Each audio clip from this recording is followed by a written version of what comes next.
Hey, what's up? This is part of our corrective exercise series. This is one of my favorite things to do, ankle circles. So you're gonna bring your leg into a 90-90 position. That means there's a 90-degree angle at your hip and a 90-degree angle at your knee.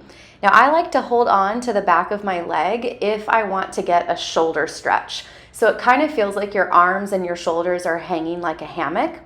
And you really want to feel a deep connection to the ankle area. I pretend that my shin is a stick and my foot is a stick, and they're connected with a really slippery sphere.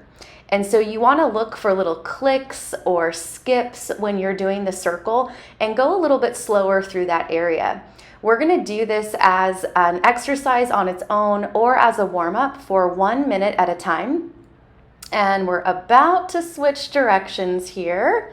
So go ahead and change the direction of your circle. And one of the things that you can do here is really spread your toes when you're in the flex position with your toes up to the ceiling, and then gather them together and point them down as far as you can when you're in that point position. And I like to really feel that I can get all edges of my foot to try to touch the walls, the ceiling, and the floor.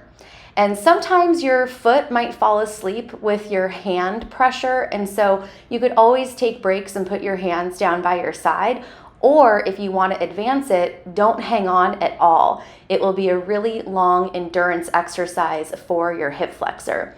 Now, as you can see, I have my opposite leg straight and the foot flexed, and so we're really working on keeping the leg in parallel.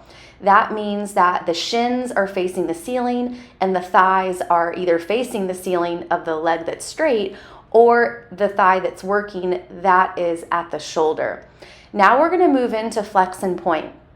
And what I'd really encourage you to do is not take breaks in between these exercises, because you're working endurance in the muscles of the lower leg, as well as that stretch in the shoulders and the work in the hip flexor.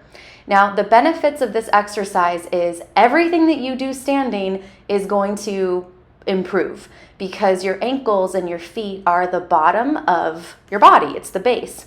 A lot of my clients who hike or run or go on long walks have all said that their ankle stability has improved, and when they felt like their ankle was going to roll, it reoriented itself into that flat position right away. So this is going to help you structurally, and it's going to help you prevent injuries.